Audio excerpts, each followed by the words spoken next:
오늘 하나님께서 우리에게 주신 말씀 요엘서 3장 1절부터 21절까지의 말씀입니다. 요엘서 3장 1절부터 21절까지의 말씀을 교독하고 마지막 줄은 함께 읽겠습니다. 보라, 그날 곧 내가 유다와 예루살렘 가운데에서 사로잡힌 자를 돌아오게 할 그때에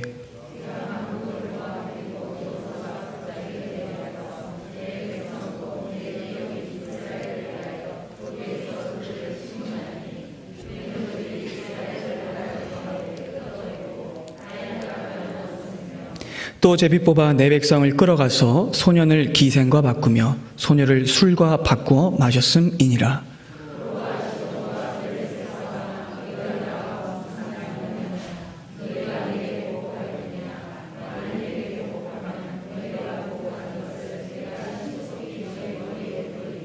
곧 너희가 내 은과 금을 빼앗고 나의 진귀한 보물을 너희 신전으로 가져갔으며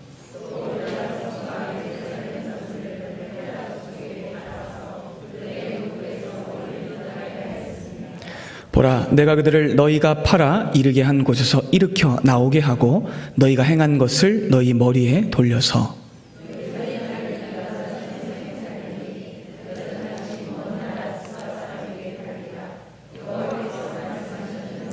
너희는 모든 민족에게 이렇게 널리 선포할지어다. 너희는 전쟁을 준비하고 용사를 격려하고 병사로 다 가까이 나와서 올라오게 할지어다.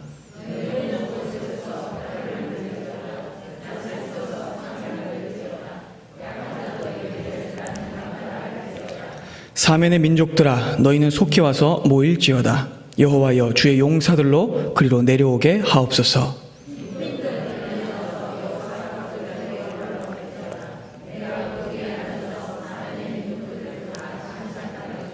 너희는 낫을 쓰라. 곡식이 익었도다. 와서 밟을지어다. 포도주 틀이 가득히 차고 포도주 독이 넘치니 그들의 악이 큼이로다.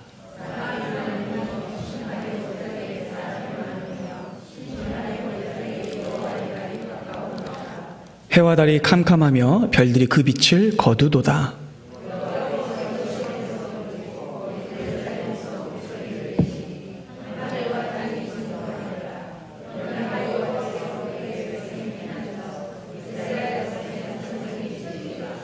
그런즉 너희가 나는 내 성산 시온에 사는 너희 하나님 여호와인 줄 알 것이라. 예루살렘이 거룩하리니 다시는 이방 사람이 그 가운데로 통행하지 못하리로다.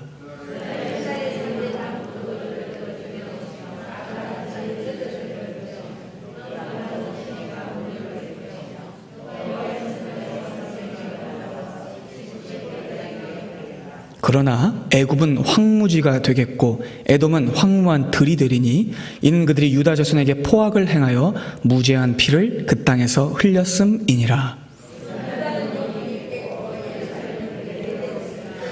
내가 전에는 그들의 피 흘림 당한 것을 갚아주지 아니하였거니와 이제는 갚아주리니 이는 여호와께서 시온에 거하심이로다. 아멘. 요엘서 마지막 시간입니다.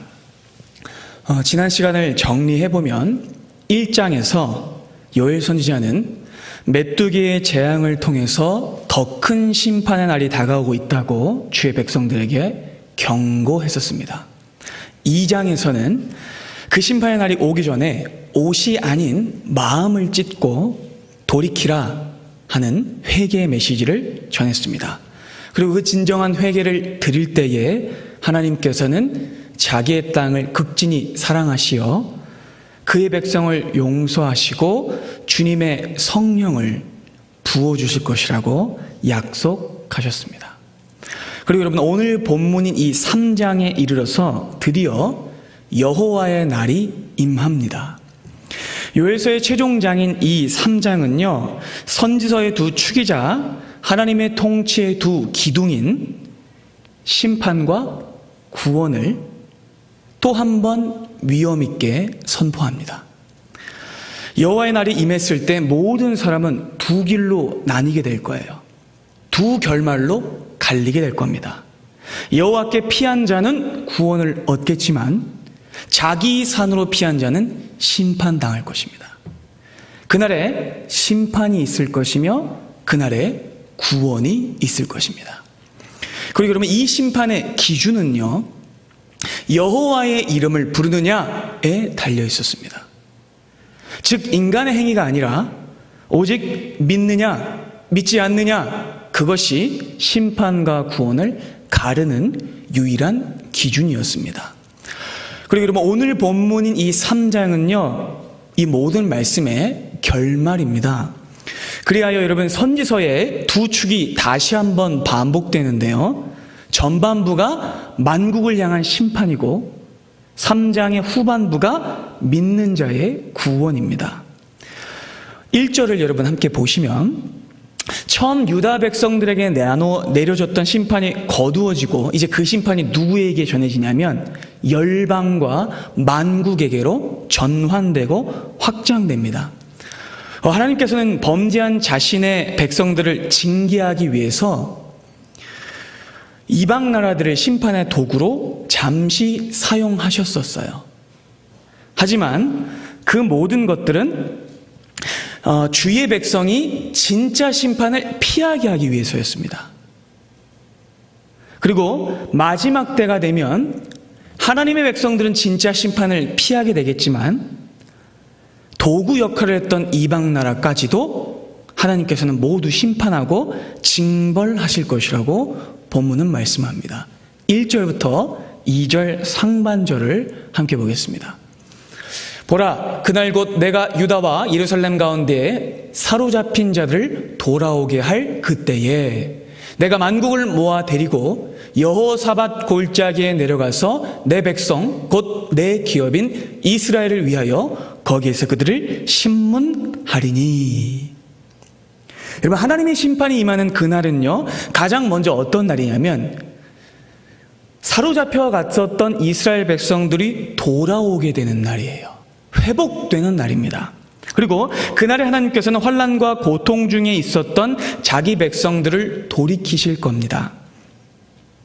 반대로 주의 백성들에게 학대와 폭력과 강포를 행했던 악인들은 신문당할 거예요. 그리고 엄정하고 두려운 판결을 하나님께 받게 될 것입니다. 여러분, 이 3장에 이제 앞으로에 등장한 대부분의 표현들은요, 법정 언어로 쓰였어요.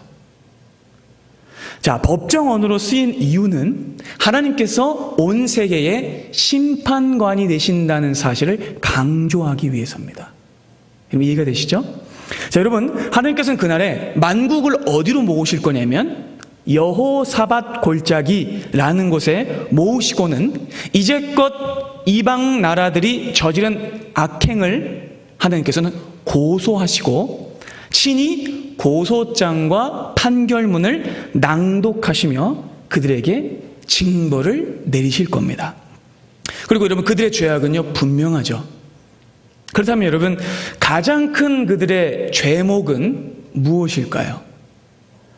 여러분, 이 판결의 해석을 위해서 우리가 눈여겨봐야 하는 표현이 있는데요, 여러분, 지난 시간을 잘 따라오셨으면 2절을 보실 때에 아주 중요하고 반가운 단어를 여러분 만날 수 있으실 거예요. 여러분 보시겠습니다. 2절에서 하나님이 이스라엘을 부를 때에 뭐라고 부르시는지 여러분 찾아보세요. 할렐루야. 자, 하나님께서 이스라엘을 부르실 때 뭐라고 부르시냐면, 자, 2절 전체 한번 읽어볼까요? 함께 읽겠습니다.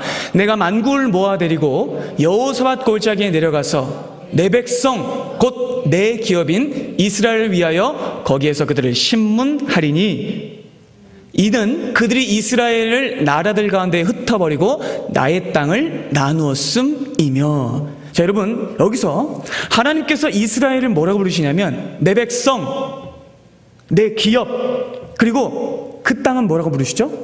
내 땅이라고 말씀하시는 거예요. 자, 여러분, 이스라엘은요 하나님의 소유된 백성으로서 아주 중요한 단어가 하나 쓰였다고 말씀드렸습니다. 세굴라라는 단어였는데, 이 세굴라라는 단어는 단순히 하나의 소지품이나 소유품을 이야기하는 것이 아니라 한 사람이 가장 사랑하고 극진히 생명처럼 아끼는 대상을 가리키는 말이라고 말씀드렸어요. 자, 여러분, 이스라엘은요, 오늘 이 본문 말씀에도 기록되어 있듯이 하나님께서 가장 사랑하시는 대상입니다. 그리고 하나님께서 자기의 생명처럼 사랑하시는 보물과 같아요. 그런데 여러분, 그 이스라엘을 감히 이방 나라들이 빼앗고 해친 거예요. 하나님의 소유를, 왕의 자녀를, 하나님의 신부를 감히 이방 나라가 제 것인 양 빼앗고 마구잡이로 욕보이고 훼손시킨 거예요. 그래서 여러분, 이방 나라는 심판받는 겁니다. 물론 하나님께서 이방 나라를 들어서 자기 백성 이스라엘을 심판하시기도 했어요. 그거 맞습니다. 근데 여러분, 그것은요, 이방 나라가 잘났기 때문이거나 그들이 이스라엘보다 의롭기 때문이거나 그들이 정당해서가 아니었어요. 하나님은 자기 백성을 깨우치고 훈육하시기 위해서 이방 나라를 회초리로 잠깐 쓰셨던 거예요. 그래서 여러분, 하나님의 심판의 막대기로 쓰이는 게 이방 나라였어요. 근데 이방 나라가 하나님의 소유인 이방 나라가 하나님의 소유인 이스라엘을 과도하게 대한 거예요. 필요 이상으로 학대하고 무자비에게 폭력을 가한 겁니다. 그래서 여러분, 하나님은요, 분수를 넘어서서 이스라엘을 더 잔인하게 폭행한 만국을요, 심판하시겠다고 말씀하시는데 스가랴 1장 말씀입니다. 내게 말하는 천사가 내게 이르되 너는 외쳐 이르기를 만군의 여호와의 말씀에 내가 예루살렘을 위하여 시온을 위하여 크게 질투하며 안일한 여러 나라들 때문에 심히 진노하나니 나는 조금 노하였거늘 그들은 힘을 내어 분수에 넘도록 이스라엘에게 더 고통을 더했기 때문이다. 이렇게 말씀하시는 거예요. 여러분, 그래서 하나님이 분노하시는 거예요. 여러분, 여기서도 지난 시간에 눈여겨봤던 표현이 하나 나오죠. 질투하십니다. 하나님이 분노하시는 거예요. 그래서 여러분, 하나님께서는 이제 자기 백성 이스라엘을 돌이키고 훈육하는 일이 끝났으니 너희들을 꺾어버리겠다, 이렇게 말씀하시는 거예요. 스바냐 3장입니다. 나 여호와가 말하노라. 그러므로 내가 일어날 벌할 날까지 너희는 나를 기다리라. 내가 뜻을 정하고 나의 분노와 모든 진노를 쏟으려고 여러 나라를 소집하여 왕국들을 모으리라. 온 땅이 나의 어떤 불이에요? 질투의 불에. 자, 여러분, 질투는 어떤 감정이라고요? 정당하고 의로운 분노라고요. 내 것을 뺏길 때 나오는 의로운 분노입니다. 자, 여러분, 여기서 이 반가운 표현이 또 한 번 등장합니다. 하나님이 누구를 위해서요? 이스라엘을 위해서 질투하고 분노하시는 거예요. 감히 내 것을 건드렸다라고 말씀하시는 거예요. 이방 나라들이 하나님의 소유인 이스라엘을 학대하고 고통스럽게 했기 때문에 하나님이 정당한 분노를 내리시며 하나님의 백성을 잔인하게 대한 만국을 이제 심판하시는 겁니다.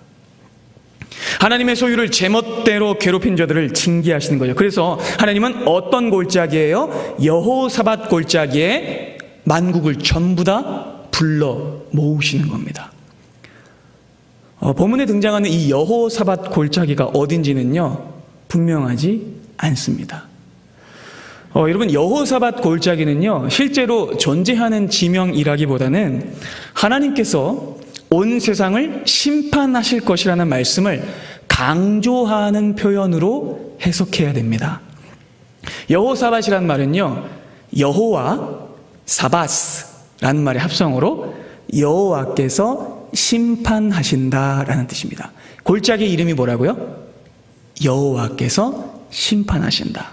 그러니까 여러분, 이 말을요 그대로 직역하면 이렇게 읽을 수 있어요. 여호와께서 심판하신다는 골짜기에 오르셔서 심판하신다. 깨달아지세요, 여러분?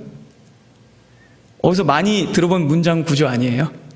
네, 여러분, 옛날에 기억하실지 모르겠지만 개그 콘서트에 보면 씁쓸한 인생이라는 개그 코너가 하나 있었는데, 그래서 이제 개그맨 김준호가 자기 그 깡패 부하인 사람을 이렇게 딱 데려와서 소개를 할 때 이렇게 소개했었어요. 기억하실지 모르겠어요.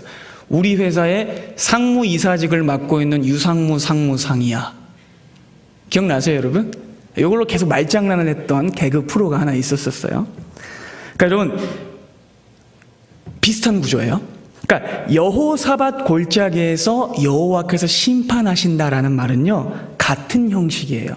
그러니까 아주 재치 있게 동음어를 반복함으로써 본문의 메시지를 강조한 거예요. 깨달아지시죠, 여러분? 그러니까 또 유사한 예가 여러분 하나 더 있어요. 그 옛날 악한 왕 아합이 북왕국을 다스리던 시절에 갑자기 나타났던 선지자 이름이 뭐였죠? 엘리야였습니다. 여러분, 엘리야가 등장해서 이렇게 외쳤습니다. 이 문장이에요. 엘리야가 나타나 외쳤다. 여호와가 하나님이시다. 여러분, 이 표현을 직역하면요, 엘리야의 이름의 뜻이 이 말이에요. 자, 직역하면 이것입니다. 여호와가 하나님이시다라는 사람이 여호와가 하나님이시다라고 외쳤다가 되는 거예요. 깨달으십니까, 여러분? 굉장히 중요한 표현입니다. 이해가 되시죠? 여러분, 이렇게 성경은요, 본문이 말하려는 핵심적인 메시지를 그와 똑같은 인명이나 지명을 사용해서 아주 재밌고 신묘하게 반복해서 본문의 메시지를 강조해 주는 거예요. 그래서 여러분, 여호사밧 골짜기가 등장하는 거예요.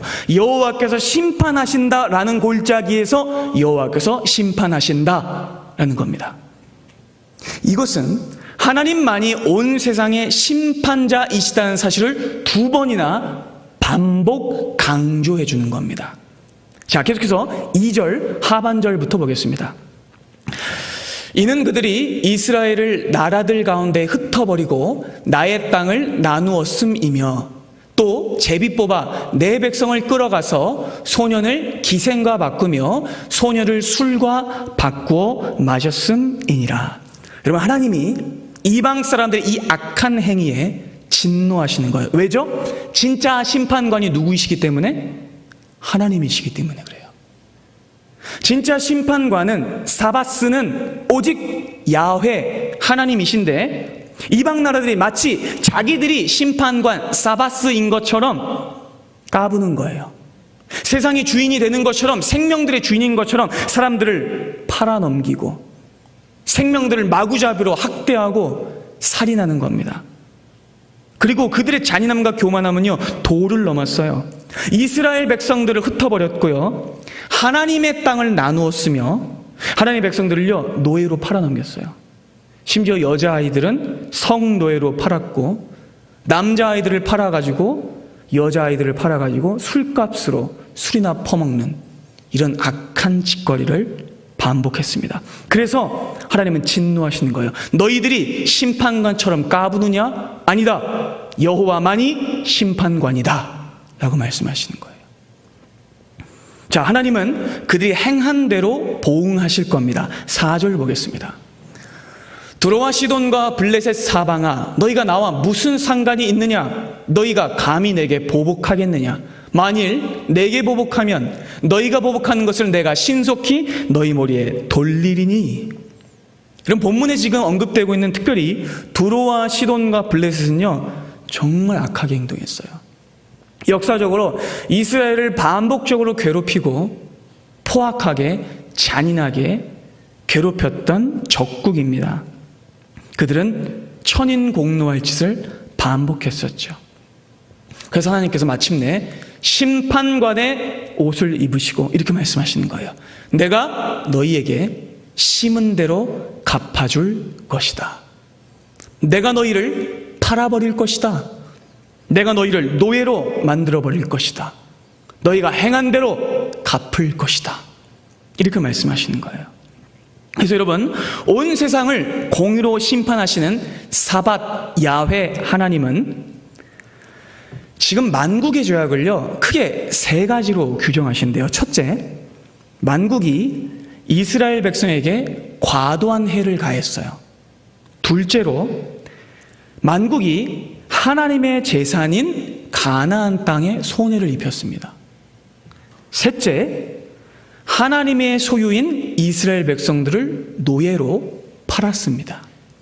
한마디로 여러분, 그들은요, 하나님의 소유를 건드렸기 때문에 심판받게 되는 겁니다. 그런데 여러분, 사랑하는 여러분, 저들은 다만 하나님의 소유만을 건드린 게 아니었어요. 저들은요, 하나님을요, 직접 건드린 죄도 지었습니다. 무슨 뜻이냐고요? 여러분, 그 옛날 이스라엘의 가장 오래된 언약 중에 하나를 기억해 보세요. 그 옛날 하나님께서 아브라함을 불러서는 이렇게 약속하셨습니다. 창세기 12장입니다. 아브라함아, 너를 축복하는 자에게는 내가 복을 내리고 너를 저주하는 자에게는 내가 저주하리니 땅의 모든 족속이 너로 말미암아 복을 얻을 것이라 하신지라. 여러분 깨달아지세요? 저들이 왜 심판받는지 깨달아지십니까?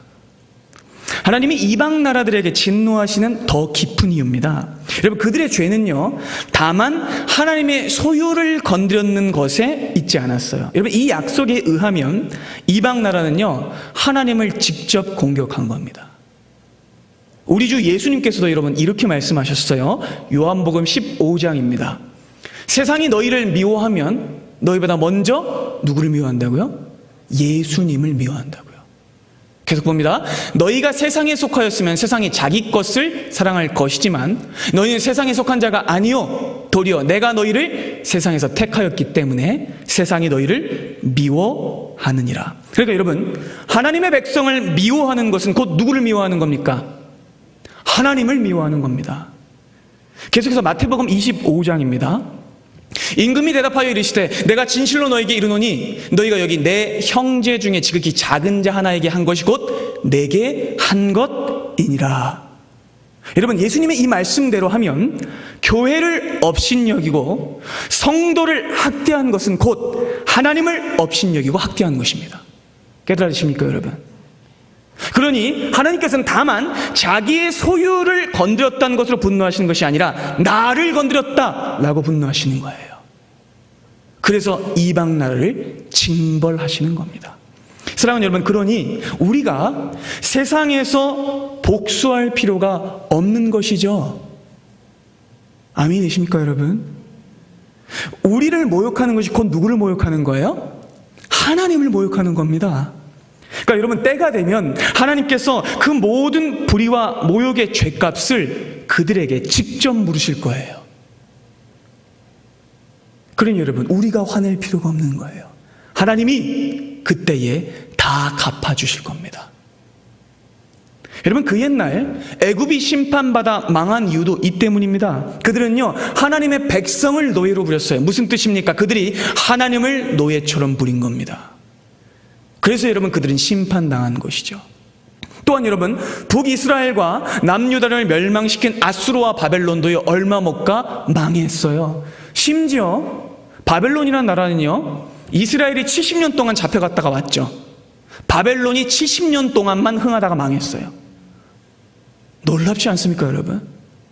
왜 그럴까요? 그들이 하나님의 백성들을 멸망시켰기 때문입니다. 그래서 하나님이 진노하신 거죠.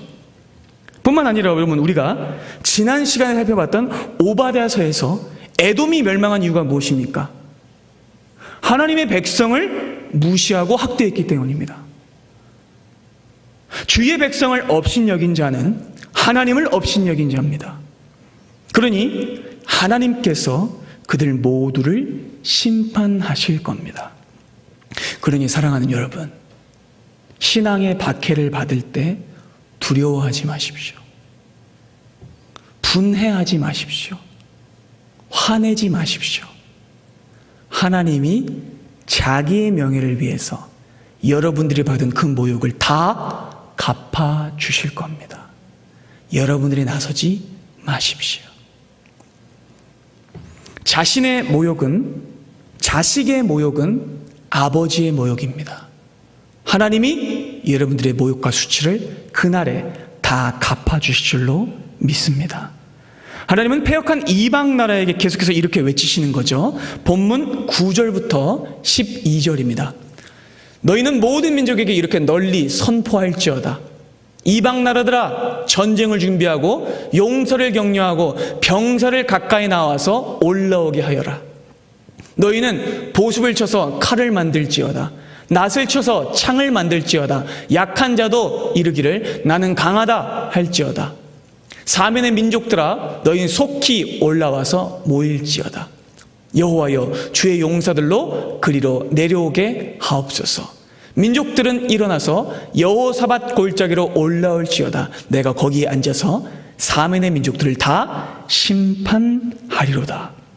여러분, 이제 9절부터는요 심판의 영역이 전 우주로 확장됩니다. 하나님께서는 이제까지 하나님을 대적하고 주의 백성들을 학대하며 교만히 행동하던 세상의 모든 나라를 비웃으시면서 이렇게 말씀하시는 거예요. 낫으로 칼을 만들어 봐라. 밥숟가락 하나, 포크 하나까지 다 녹여서 총, 칼 만들어 나에게 대항해봐라. 너희가 가진 모든 무기와 전술과 지식과 자랑을 가지고 군대를 이끌고 내 앞에 나아봐라. 하나님께서 이렇게 말씀하시는 거예요. 하나님의 심판이 임했을 때 이방 나라는 정신 못 차리고 자기들이 자랑하는 총칼을 무기로 만들고 심판의 골짜기로 올라올 겁니다. 자신들의 돈을 자랑할 거고 경제와 군대와 신식 무기를 자랑하며 하나님을 이길 수 있을 거라고 그 골짜기에 올라올 것입니다. 그런데 여러분, 그들이 자기들이 자랑하는 모든 것들을 가지고 올라와 보니 그들을 기다리고 있는 사람은 이제껏 그들이 괴롭혔던 약골 성도들이 아니라 온 세상의 심판자이신 하나님이셨습니다.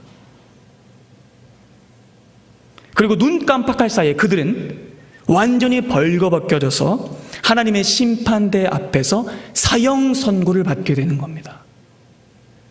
하나님의 콧김 한 방에 이방 나라들은 흔적도 없이 사라져버릴 것입니다. 그들은 자신들의 무기를 자랑하면서 하나님을 이길 수 있다고 나왔어요. 그런데 그들이 골짜기에 가지고 나왔던 그 무기는 그들이 폭력과 죄악과 도둑질을 일삼았다는 증거품으로만 쓰일 거예요. 그렇게 여러분, 하나님께서는 자기의 이름을 위해서, 자기의 영광을 위해서 하나님의 백성들을 모욕한 이방 나라를 처단하실 겁니다. 그래서 마침내 하나님은요 13절에서 천군 천사에게 이렇게 명령하십니다. 너희는 낫을 써라. 곡식이 익었도다. 와서 악인들을 밟을지어다. 포도주틀이 가득히 차고 포도족이 넘치니 그들의 악이 크미로다. 그네 여러분, 저들은요 발가벗겨질 것이고 하나님의 심판의 낫을 든 천군 천사들이 그들을 심판할 겁니다. 가라지는 전부 다 베어질 것이며 불에 살라질 것입니다. 그리고 오직 알곡인 하나님의 백성들만이 새하늘과 새 땅에 들어가게 될 것입니다. 마태복음 13장입니다. 그런즉 가라지는 거두어 불에 사르는 것 같이 세상 끝에도 그러하리라. 인자가 그 천사들을 보내리니 그들이 그 나라에서 모든 넘어지게 하는 것과 또 불법을 행하는 자들을 거두어내어 풀무불에 던져 넣으리니 거기서 울며 이를 갈게 되리라. 그때에 반대로 의인들은 자기 아버지 나라에서 해와 같이 빛나리라. 귀 있는 자는 들으라. 여러분, 그리고 그날에는요 모든 것이요 빛을 잃고 사라질 겁니다. 모든 것이 없어지게 되는 심판의 날이 될 겁니다. 모든 나라가 주님 앞에 심판을 받을 것인데요, 그 장면을 14절부터 이렇게 말씀합니다. 사람이 많으며 심판의 골짜기에 사람이 많으며 심판의 골짜기에 여호와의 날이 가까움이로다. 해와 달이 캄캄하며 별들이 그 빛을 거두도다. 여호와께서 시온에서 부르짖고 예루살렘에서 목소리를 내시니 하늘과 땅이 진동하리로다. 아멘. 베드로후서 3장도 동일한 장면을 이렇게 설명합니다. 그러나 주의 날이 도둑같이 오리니 그날에는 하늘이 큰 소리로 떠나가고 물질이 뜨거운 불에 풀어지고 땅이 그 중에 있는 모든 일이 드러나리로다. 그날에는 모든 것이 사라질 거예요. 세상 사람들이 의지했던 것들, 그들이 의존했던 모든 것들이 다 사라져 버릴 거예요. 심지어는 해와 달과 별들마저도 풀어질 것입니다. 그런데 여러분, 놀랍게도 모든 것들이 다 타고 없어질 때 유일하게 살아남는 이들이 있었으니 그들은 여호와께 피하는 자들이었습니다. 16절로 17절입니다. 그러나 여호와께서 그의 백성의 피난처 이스라엘 자손의 산성이 되시리로다. 그런즉 너희가 나는 내 성산 시온에 사는 너희 하나님 여호와인 줄 알 것이라. 예루살렘이 거룩하리니 다시는 이방 사람이 그 가운데로 통행하지 못하리로다. 여러분, 그날에는요 참으로 여호와의 영광을 인정하는 것이 온 세상에 가득할 거예요. 그리고 그날에는 감히 이방 사람이 믿지 않는 자가 주의 백성들에게 침범하지 못할 것입니다. 그날이 되면 더 이상 불신자들이 활개치지 못할 겁니다. 그들의 교만은 완전히 꺾일 것이며 오직 시온에 오르는 자만이 영광과 존귀와 축복을 얻게 될 것입니다. 온 세상이 전부 다 무너져 내릴 것이지만 주의 백성들만이 살아남을 것입니다. 그리고 여러분, 그 축복은요 무엇을 상상하든 그것보다 큽니다. 18절 말씀 보겠습니다. 그날에 새로운 하늘과 새 땅이 내려오는 거예요. 그래서 재창조가 일어날 것인데 그날에 산들이 단 포도주를 떨어뜨릴 것이며 작은 산들이 젖을 흘릴 것이며 유다의 모든 시내가 물을 흘릴 것이며 여호와의 성전에서 샘이 흘러나와서 시딤 골짜기에 대리라. 여러분, 놀라운 말씀입니다. 작은 산들이 막 젖을 흘리고 모든 시내에 물이 흘릴 것이라고 말씀합니다. 여러분, 이 놀라운 광경을요 아모스 선지자도 똑같이 9장에서 이렇게 표현했습니다. 여호와의 말씀이니라. 여러분, 정말 놀라운 표현입니다. 보세요. 그 날이 이를지라. 그날에 파종하는 자가, 그러니까 추수하는 자가 그러니까 파종하는 자가, 뿌리는 자가 뒤에 곡식을 추수하는 자가 이어올 거라는 거예요. 뿌리자마자 열매가 걷어질 것이라는 말씀입니다. 포도를 밟는 자가, 포도주를 전부 거두어들이는 자가 씨를 뿌린 자의 뒤에 있을 거래요. 놀라운 말씀입니다. 산들은 단 포도주를 흘리며 작은 산들은 녹으리라. 이렇게 말씀합니다. 그날에는 수고하지 않아도 하나님의 나라에서 모든 사람들이 넉넉히 먹고 마시고 누리고 축복을 향유할 것입니다. 여러분, 게다가요 시딤 골짜기에 생수가 넘쳐날 거래요. 여러분, 시딤 골짜기가 어디냐면요 이스라엘의 대표적인 황무지예요. 여러분, 이 시딤 골짜기는요 역청구더기만 있고요 1년 내내 건조하고 메말라서 어떤 식물도 자라지 않아요. 그나마 자라봤자 가시나무 몇 그루. 게다가 여러분, 이 시딤 골짜기가 예루살렘에서 얼마나 떨어져 있으냐면 42km가량 떨어져 있었어요. 그런데 예루살렘 성전에서 흘러나온 생명수가 가장 낮고 황폐하고 버려진 사막을 강으로 만들 것이라는 말씀입니다. 사하라 사막이 변하여 무성한 아마존 산림이 될 것입니다. 그리고 여러분, 무엇보다 가장 놀라운 중요한 사실은요 이 생수의 발원지가 어디라고요? 여호와의 성전입니다. 아멘이 되십니까, 여러분? 여러분, 에스겔 47장에도 이 위대한 생명수에 흐르는 역사가 기록되어 있습니다. 47장 가보겠습니다. 그가 내게 이르시되 이 물이 동쪽으로 향하여 흘러 아라바로 내려가서 바다에 이르리니 이 흘러내리는 물로 그 바다의 물이 되살아 나리라. 이 강물이 이르는 곳마다 번성하는 모든 생물이 살아나고 또 고기가 심히 많으리니 이 물이 흘러들어가므로 바닷물이 되살아나겠고 이 강이 이르는 각처의 모든 것이 살아날 것이며 또 이 강가에 어부가 설 것이니 엔게디에서부터 에네글라임까지 금을 치는 곳이 될 것이라. 전부 광야예요. 그 고기가 각기 종류를 따라 큰 바다의 고기와 같이 심히 많으려니와 그 진펄과 개펄은 되살아나지 못하고 소금 땅이 될 것이며 강 좌우에는 각종 먹을 과실나무가 자라서 그 잎이 시들지 아니하며 열매가 끊이지 아니하고 달마다 새 열매를 맺으리니 그 물이 성소를 통하여 나옴이라. 그 열매는 먹을 만하고 그 잎사귀는 약 재료가 되리라. 여러분, 이 말씀을 들었을 때 유다 백성들이 얼마나 가슴이 터질 것 같았을까요? 고통과 환난과 고초에 있는 그들의 이 말씀을 들었을 때 전율이 일었을 겁니다. 하나님의 그 축복을 기대했을 것입니다. 여러분, 그리고 이 말씀은 오늘 이 시간 우리에게도 동일한 위로와 소망을, 전율을 줍니다. 그날에 참으로 여호와의 영광을 인정하는 것이 온 땅에 가득하게 될 것입니다. 물이 바다를 덮은 같이 모든 땅들이 다 살아날 것입니다. 영혼들이 살아날 것이며 다시는 목마르지 않을 것입니다. 이 말씀을 계시록 22장은 이렇게 말씀합니다. 또 그가 수정같이 맑은 생명수의 강을 내게 보이시니 하나님과 및 어린 양의 보호자로부터 그 물이 흘러나오는 거예요. 길 가운데로 흐르더라. 강 좌우에 무엇이 있다고요?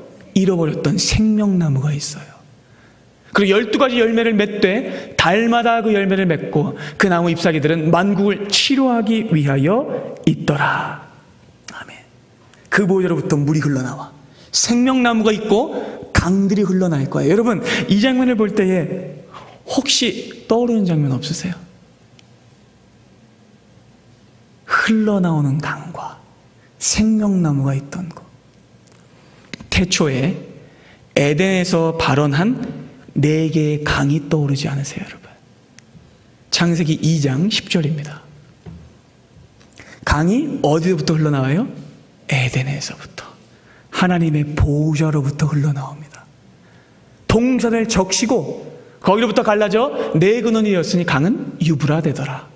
첫째 이름은 비손이라 금이 있는 하윌라 온 땅을 둘렀으며 그 땅의 금은 순금이요 그곳에는 베델리엄과 호마노도 있으며 둘째 강의 이름은 기혼이라 구스 온 땅을 둘렀고 셋째 강의 이름은 히데길이라 아수르 동쪽으로 흘렀으며 넷째 강은 유브라 되더라. 이런 그날에 모든 게 회복될 거예요. 그날에 여호와의 성전에서 주의 보호자로부터 생명수가 흘러나와 모든 땅을 적실 것이며 온 세상을 회복시킬 것입니다. 창조의 처음 그 모습이 회복될 것인데 여러분, 놀랍게도 처음보다 더 좋을 겁니다. 에덴과는 비교할 수 없을 만큼 아름답고 풍성하고 완전할 것입니다. 그날에는 하나님의 영광이 미치지 않는 곳이 없을 거예요. 하나님의 구원이 닿지 않는 곳이 없을 겁니다. 하나님의 성전에서 그 보호자로부터 흘러나온 생명수가 온 세계에 흘러넘쳐 많은 사람들을 살릴 것입니다. 그런데 여러분, 반대로 믿지 않는 자들에게는 두려운 심판이 임할 겁니다. 19절 보겠습니다. 그러나 애굽은 무엇이 된다고요? 황무지가 됩니다. 에돔은 황무한 들이 되리니 이는 그들이 유다 자손에게 포악을 행하여 무지한 피를 그 땅에서 흘렀음이라. 여러분 보세요. 그날은 운명이 완전히 뒤집어져요. 자, 이스라엘 땅은요, 가장 황폐했던 시딤까지도 생명의 골짜기가 될 거예요. 거기도 물이 넘쳐날 겁니다. 근데 반대로 악인들이 머물렀던 곳은요, 아무리 좋았던 곳이라도 풀 하나 나지 않는 황무지가 될 것이며 완전히 멸절될 것입니다. 그럼 본래 에돔이 살던 그곳은요, 풍요롭고 기름진 땅이었어요. 애굽과 에돔이 자랑하던 것은요, 강이었거든요. 애굽이 자랑하던 건 나일강이었습니다. 여러분, 나일강이 이렇게 쫙 줄기가 이렇게 내려와 있는데 나일강 주변이 얼마나 풍요로웠냐면 나일강 주변에 나는 곡식만으로 애굽 전체가 먹고 살았을 정도예요. 그리고 에돔도 모압에 있어서 그 모압 평지 밑에 쪽에 있어서 요단강의 젖줄을 대고 있었어요. 그렇기 때문에 많은 소출을 거뒀던 지역이었습니다. 그런데 그날에는요, 하나님의 의로운 판결이 내려지는 그날에는 악인과 의인의 운명이 완전히 뒤바뀔 겁니다. 유대 땅에는 가장 황무한 시딤도 옥토가 될 것이고 강이 될 겁니다. 그런데 반대로 애굽과 에돔이 자랑하던 곡창지대는 개똥밭이 될 것이고 사막이 되어서 버려진 땅이 될 겁니다. 이제껏 거대한 몸짓과 많은 재산과 인간적인 세력을 자랑하던 그들은요, 완전히 멸망당할 것입니다. 하나님은 무시하고 자신이 쌓은 성과 되 여리고와 바벨탑을 자랑하던 그들은 하나님의 심판이 임할 때 완전히 멸망당할 것입니다. 세일산의 협곡을 자랑하던 에돔은요, 그 협곡에서 떨어져 죽을 것이고, 나일강을 자랑하던 애굽은 나일강에 코박고 죽을 것입니다. 하나님을 대적하던 모든 나라와 개인은 심판당해 멸망당할 것입니다. 그러나 이방의 모든 나라들이 다 멸망할지라도 하나님의 백성들만은 살아남을 것입니다. 20절 보겠습니다. 유다는 영원히 있겠고 예루살렘은 대대로 있으리라. 여러분, 유다만이 살아남을 겁니다. 주의 백성들만이 살아남을 것입니다. 왜죠? 그들이 피난처 대신 하나님께로 숨었기 때문입니다. 시온산으로 도망했기 때문입니다. 방주에 들어갔기 때문입니다. 어린 양의 피가 뿌려진 집 안으로 들어갔기 때문입니다. 그들이 십자가로 피했기 때문입니다. 오직 예수 그리스도 안에 숨는 자는, 하나님의 시온산에 숨는 자는 구원을 얻을 것입니다. 그리하여 사랑하는 여러분, 마침내 구원의 최종적인 선언이 선포됩니다. 21절 우리 함께 읽겠습니다. 내가 전에는 그들의 피 흘림 당한 것을 갚아주지 아니하였거니와 이제는 갚아주리니 이는 여호와께서 시온에 거하심이니라. 사랑하는 여러분, 우리가 믿는 하나님은요, 갚아주시는 하나님이십니다. 보복하시는 하나님이십니다. 신원하여 주시는 하나님이십니다. 그날에 우리 하나님께서는 이 땅을 심판하셔서 어떤 불의도 없게 하실 것이며 영광스러운 모습으로 시온에 좌정하실 것입니다. 그래서 여러분, 계시록 14장도 그 영광스러운 장면을 이렇게 선언합니다. 또 내가 보니 보라, 어린 양이 시온산에 섰고 그와 함께 14만 4천이 서 있는데 그들의 이마에는 그 어린 양의 이름과 그 아버지의 이름을 쓴 것이 있더라. 여러분, 여기서 너무 감격스러운 지점이 있어요. 무엇이냐면 시온산에 하나님이 혼자 계시지 않아요. 누구와 함께 계시죠? 주의 백성들과 함께 계십니다. 14만 4천과 함께. 자기 백성들과 자기 자녀들과 함께 거하시는 거예요. 그래야 여러분, 마침내 요엘서는요, 여호와께서 시온산에 좌정하시는 장면으로 주의 백성들이 그 땅에서 함께 사는 모습으로 마치고 있습니다. 이 위대한 종말의 승리를요, 요한계시록 21장은 이렇게 예언합니다. 내가 들으니 보좌에서 큰 음성이 나서 이르되 보라, 하나님의 장막이 사람들과 함께 있음에 하나님이 그들과 함께 계시리니 그들은 하나님의 백성이 되고 하나님은 친히 그들과 함께 계셔서 모든 눈물을 그 눈에서 닦아주시니 다시는 사망이 없고 애통하는 것이나 곡하는 것이나 아픈 것이 다시 있지 아니하리니 처음 것들이 다 지나갔음이로라. 보좌에 앉으신 이가 이르시되 보라, 내가 만물을 새롭게 하노라 하시고 또 이르시되 이 말은 신실하고 참되니 기록하라 하시고 또 내게 말씀하시되 이루었도다. 나는 알파와 오메가요, 처음과 마지막이라. 이른 비와 늦은 비라. 내가 생명수 샘물을 목마른 자에게 값없이 주리니 이기는 자는 이것들을 상속으로 받으리라. 나는 그의 하나님이 되고 그는 내 아들, 딸이 되리라. 아멘.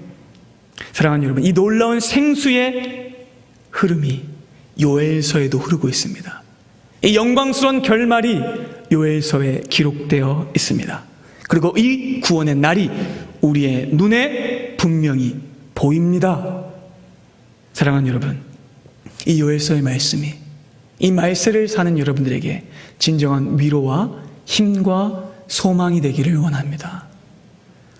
갚아주시는 하나님, 신원하여 주시는 하나님, 무엇보다 우리의 아버지가 되시는 그 하나님이 여러분들의 삶에 가장 큰 위로와 힘이 되심을 믿습니다. 여러분, 비록 지금은 우리가 이 땅에서 억울함과 고초와 환난을 겪을지라도 때가 되면 하나님이 다 갚아주실 겁니다.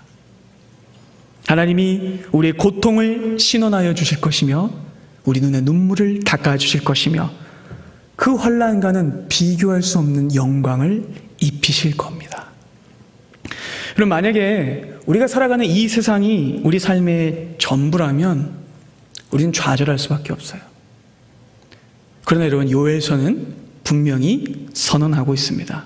우리가 살아가는 이 세상이 전부가 아니라고, 소망을 잃지 말라고. 언젠가는 온 세계의 심판관이신 하나님께서 모든 불의와 부정과 죄악을 꺾으시고 악인들을 처벌하실 것이며 의인들에게는, 우리에게는 말로 표현할 수 없는 축복과 상급과 위로와 승리와 생명을 주시겠다고 약속하십니다. 그리고 그 약속을 우리는 믿습니다. 그날이 대적들에게는 처벌의 날이지만 우리에게는 회복의 날입니다. 대적들에게는 심판의 날이지만 우리에게는 구원의 날입니다. 사랑하는 여러분, 그러니 두려워 마십시오. 어떤 현실이 있을지라도 하나님의 약속이 더 큽니다. 지금의 상황에, 작금의 현실에 낙심하거나 무너지지 마세요, 여러분. 그날이 되면 오직 우리만이 시온산에 우뚝 설 것입니다. 태가 받은 백성들은 이 세상에서 잠시 환난을 당하나 최후에는 분명히 승리합니다. 그리고 그 천국에서 누리게 될 성도의 영광과 축복은 땅에서 겪었던 고난과는 비할 것이 없을 것입니다. 우리 주 예수께서 이렇게 약속하셨습니다. 이 말씀 마음에 새기십시오. 끝까지 견디는 자는 구원을 얻으리라. 기도하겠습니다.